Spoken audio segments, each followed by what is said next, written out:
சிவன் மாந்திரிகம். இந்த மாந்திரிகத்தில் மலையாள மாந்திரிகத்தில் ஏவல்கள் இருந்தால், ஏவல் பாதிப்புகள் இருந்தால் அதை அழிப்பது இப்படித்தான். ஒவ்வொரு மாந்திரிகத்துக்கும் ஒவ்வொரு நல்ல பலன், கெடுதல்கள் தரக்கூடிய பலன் இருக்கு இல்லையா? அப்படி இந்த சக்கரத்தை பாருங்க, முக்கோணம். சிவனின் கோணமாக இருந்தாலும் அதில் அந்த முக்கோணத்தின் மேலே இருக்கக்கூடிய இடத்துல ஒரு சூலம் இருக்கும். அந்த சூலமாகப்பட்டது எதிரிகளையும் சரி, துரோகிகளையும் சரி, ஏவல் பாதிப்புகளையும் சரி முழுமையாக அழிக்கிறதுக்கு இது உங்களுக்கு உதவியாக இருக்கும். ஏவல்களை எடுக்கிறது ஒரு மாந்திரிகம், ஏவல் செய்து அழிக்கிறது ஒரு மாந்திரிகம். ஏவல் பாதிப்புகளை முற்றிலும் அழிக்கக்கூடிய மிகப்பெரிய ஒரு சக்தி வாய்ந்த சக்கரத்தையும் எளிமையான முறையில் செய்து வெற்றி பெறத்துக்கு உண்டான வழியாக இருக்கும் இந்த சக்கரம். இந்த சக்கரத்தை நான் தரையில் போட்டிருக்கேன். இந்த முட்டையில் பார்த்தீங்கன்னாக்கா 3 முட்டையில் 3 வகையான உருவங்கள் இருக்கும். 3 எலுமிச்சம்பழம், இதோடு சேர்ந்து 3 தேங்காய் எடுத்துக்கலாம், 3 எருக்க இலையை எடுத்துக்கலாம் ஏவல்களை அழிக்கிறதுக்கு. இதோட அவல், பொரி, கடலை, தாம்பூலம், பத்தி, சூடம் இது எல்லாமே எடுத்து சேகரித்து வச்சுக்கணும், வாங்கிட்டு வந்து வைக்கணும். இந்த முக்கோண சக்கரத்தை, அந்த முக்கோண சக்கரத்துக்கு 3 திசையிலையும் சூலத்தை போடணும். மேலே இருக்கக்கூடிய அந்த கோணத்தில் குறுக்கால ஒரு கோடை போட்டு அதில் ஒரு சூலத்தை போடணும். இதில் சூலத்தை போட்டு நசிய, பிரிய, மசிய, வசிய என்ற எழுத்துக்களை சூலங்களுக்கு மேலே எழுதிக்கிட்டு வரணும். நடுவில் ஓம் என்ற எழுத்தை எழுதணும். எதில்? எருக்க இலையிலையும், அதுக்கப்புறம் செம்புத்தகடு, பித்தளை தகடு எதுவாக இருந்தாலும் எடுத்துக்கலாம். அதில் இதை போட்டு எழுதி, இதுக்கு உண்டான பூஜை விதி என்னன்னு கேட்டிங்கன்னாக்கா, மலையாள பகவதிக்கு பொறுத்த வரைக்கும் மலையாள மாந்திரிகத்தில் கண்டிப்பாக பூஜை விதின்றது நல்ல நிலையில் இருக்கணும். முதல்ல அந்த மந்திர சுத்தி, அதுக்கப்புறம் எந்திர சுத்திகரிப்பு, அதுக்கப்புறம் அந்த ஏவல்களை ஏவல் பாதிப்புகள் வராமல் தடுக்கிறதுக்கும் அழிக்கிறதுக்கும் உண்டான திசை.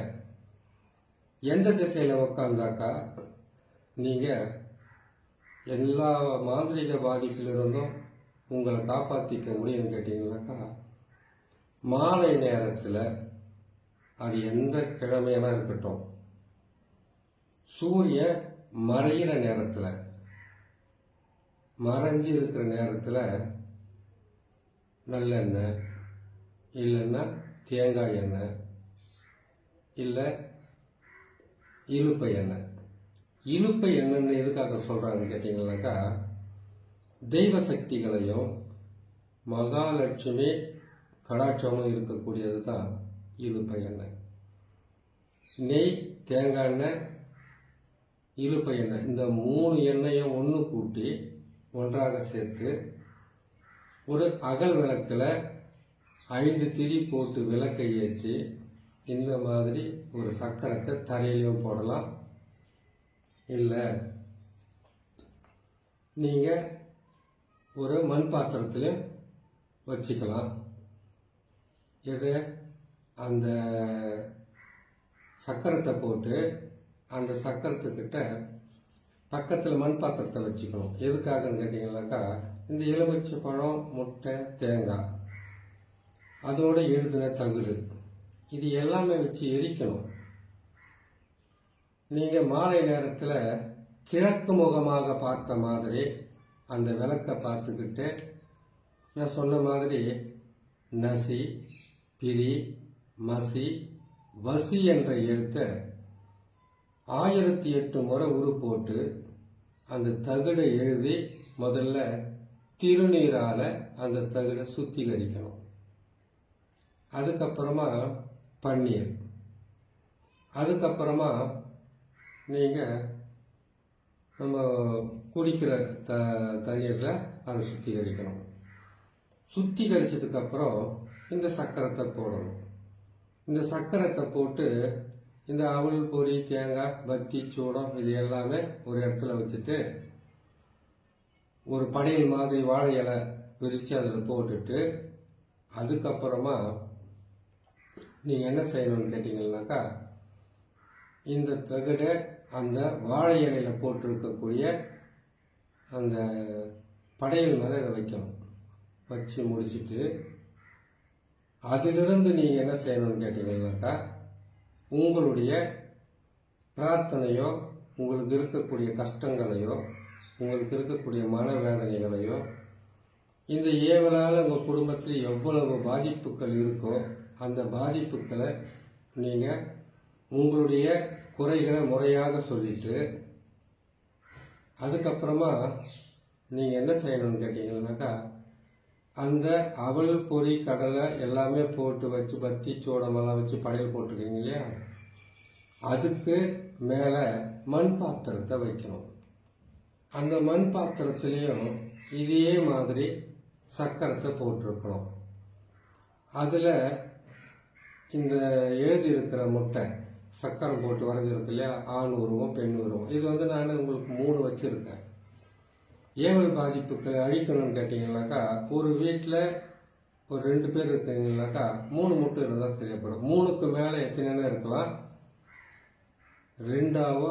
அப்போ ஒரு ஆள் இருந்து 2 பேராக இருந்தால் பரவாயில்லையான்னு கேட்டிங்கனாக்கா, ஒரு ஆளாக இருந்தாலும் 3 வாங்கிக்கோங்க, 2 பேராக இருந்தாலும் 3 வாங்கிக்கோங்க, 3 பேராக இருந்தாலும் 3 வாங்கிக்கோங்க, 4 பேராக இருந்தால் 4 வாங்கணும், 5 பேர் இருந்தால் 5 வாங்கணும். அப்படி வாங்கி அதோடு சேர்த்து இந்த சக்கரத்தை நீங்கள் போட்டு அந்த சக்கரத்தையும் எடுத்துக்கிட்டு அந்த 3 முட்டையவும் அந்த ஆண் உருவம், பெண் உருவத்தை வரைஞ்சி அந்த உருவங்களுக்கு பின்னாடி உங்களுடைய பெயர்களை எழுதிடுங்க.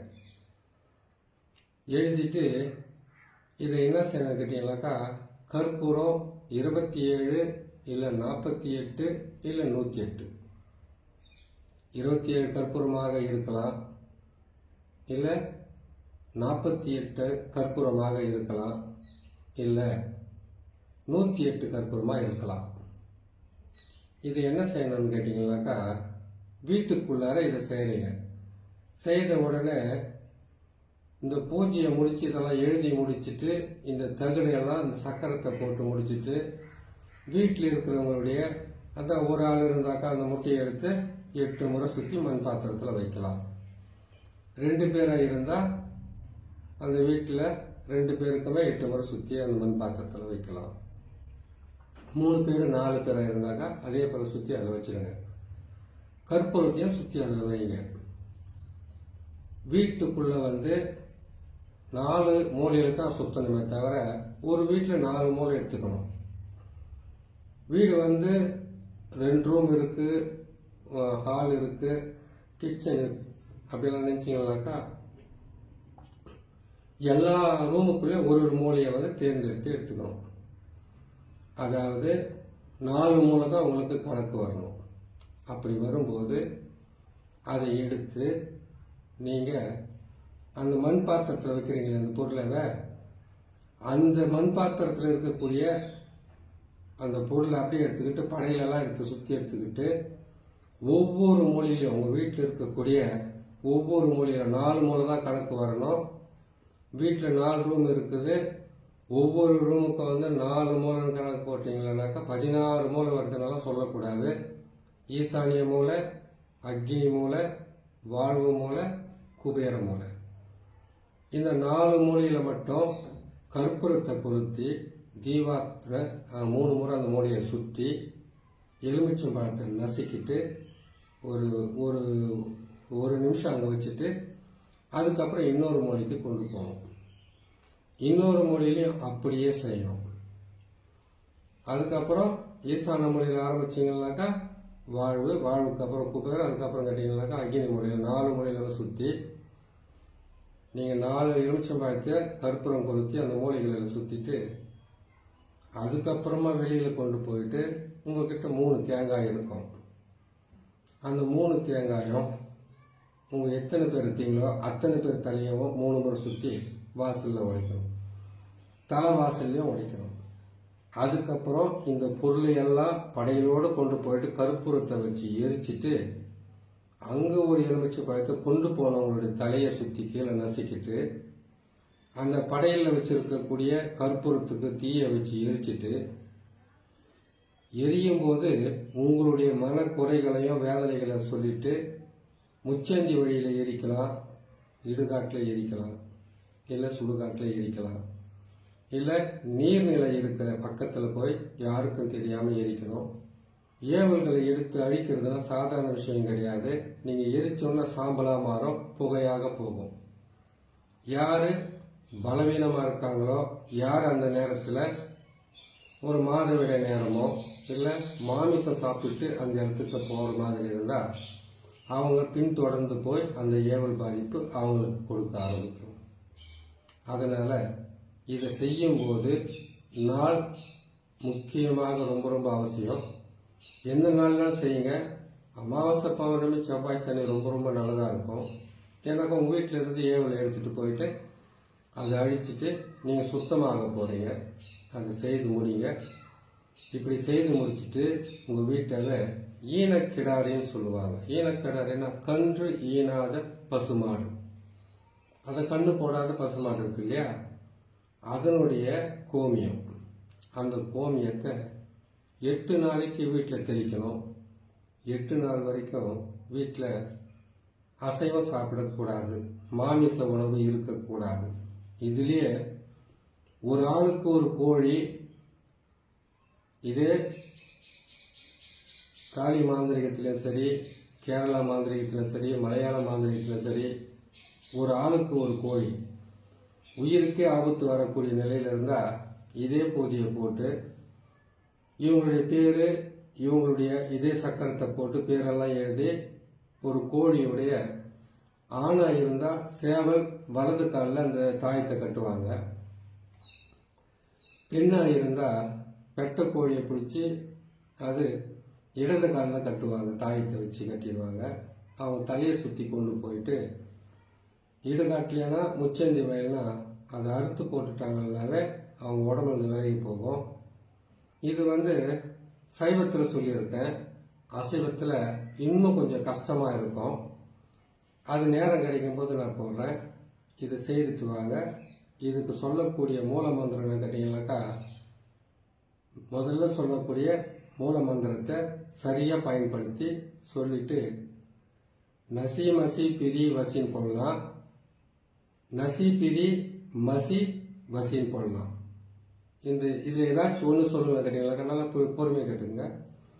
நசி மசி பிரி வசி, நசி பிரி மசி வசி.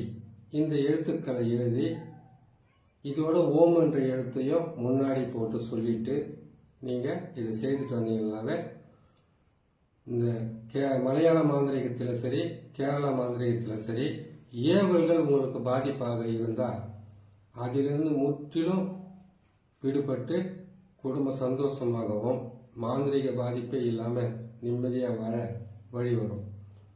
இன்னொரு நல்ல பதிவில் உங்களுக்கு நான் சந்திக்கிறேன்.